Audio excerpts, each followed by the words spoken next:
สบายดีย้ำแรงๆพี่น้องเอ้ยสบายดีเพื่อสุขุสุคนสบายดีFCของครอบครัวสาวผู้ไทยมื้อนี้พากันเข้าครัวเบอร์3เบอร์4ให้ลูกพี่น้องนี่ทำมาเห็ดกินนี่เลยปลาคอใหญ่เป็นเปิดแป๊ดในการคนนั้นปลาช่อนปลาช่อนปลาช่อนพี่น้องมาไอ้คิมจับขึ้นใส่หม้อเร็วลูกเอาปลาสะโดเขามันมีลายเลย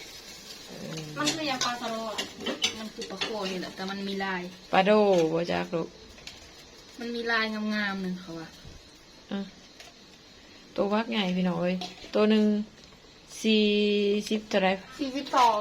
42ฟันกีบ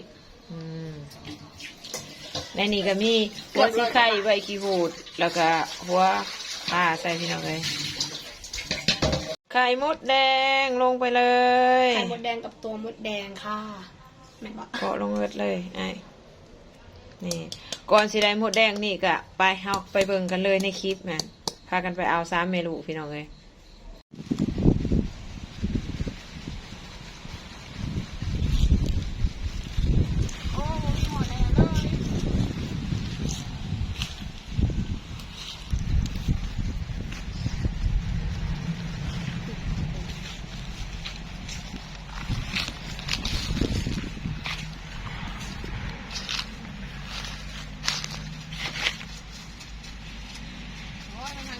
จ่อย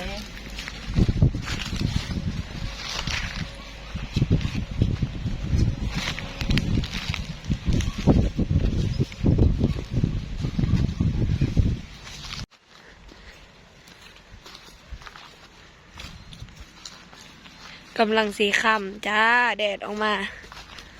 แรงๆมาแต่ละมืองามขนาดเนาะงามแต่เสียดายกล้องเขาบ่งามเท่านั้นแหละ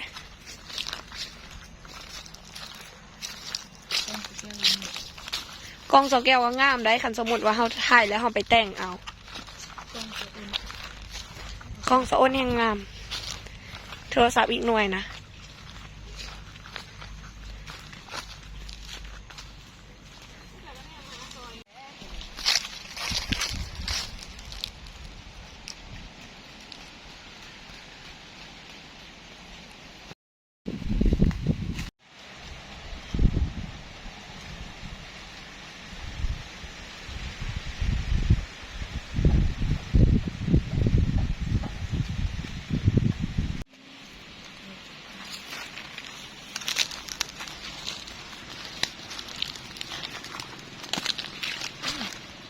ระวังกระโดดไปอยู่คายแม่ละพุ่น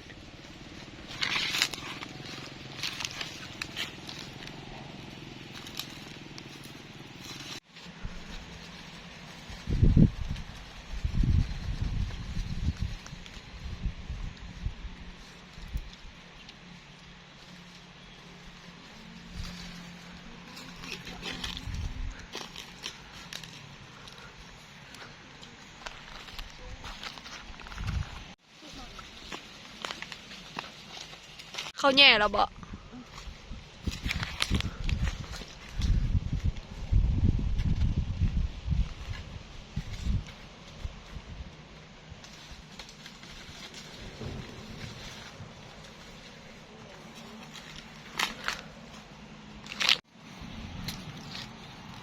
พ่อได้ต้มใส่ปลาซื่อปัดแป้งบัดเดี๋ยวออกเลยแป้งเครื่องปรุงลงไปเลยแป้งนัวดูปรุงชูรสใส่หน่อยใส่หน่อยบ่ใส่เลยกับบ่แซ่บใส่เกลือลงไปเลย เอาเนื้อตองปลาแดกมาตองปลาแดกปลานี่มันขนาดเบิ่ง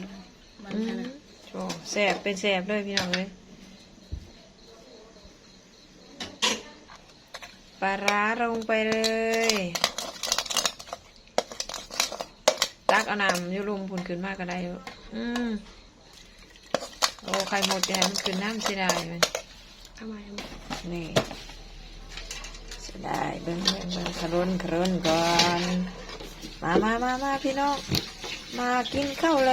ง3-4เมนูเด้อต้มปลาคอใหญ่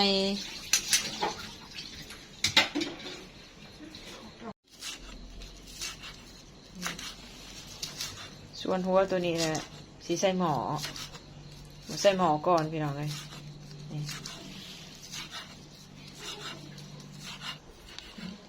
ตัวนี้สิใส่หม้อ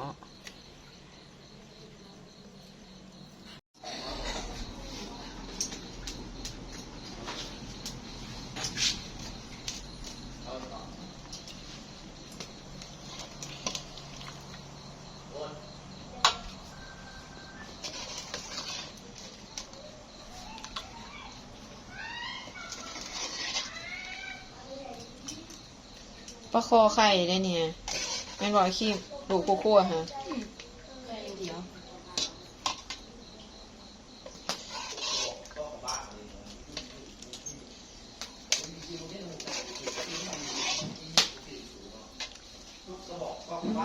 อากาศหนาวๆเลยนี่ค่ะพี่น้องเลยสดฮ้อนๆน้ำกันนี่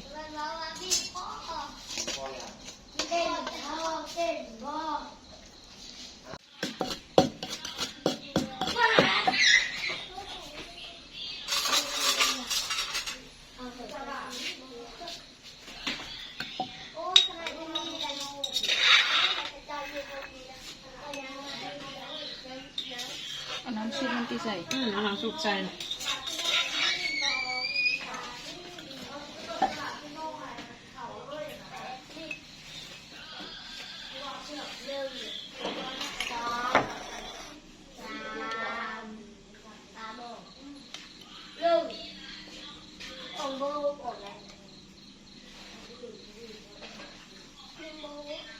ใส่อีกลูกนะ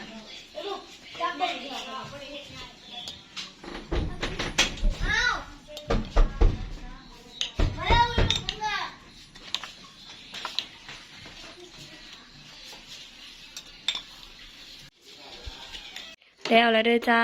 ของกินแรงเฮาก็มีทั้งต้มปลาซ่อนแล้วก็ปิ้งซิแนงพร้อมนี่มีแจ่วน้องคิมเห็ด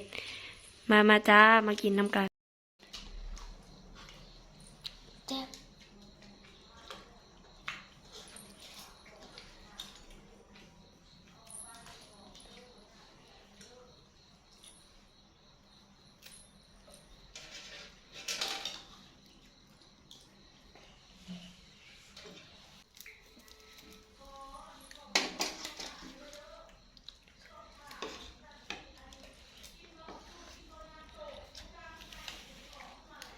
คลิปนี้ก็ขอลาป้าลุงไปก่อนเด้อจ้า ฝากกดไลค์กดแชร์ช่องครอบครัวสาวผู้ไทยในเด้อจ้า แล้วก็ฝากติดตามช่องพ่ออินปันIPในเด้อจ้า ลาไปก่อนจ้า บ๊ายบาย บ๊ายบาย แม่เด็กบ๊ายบาย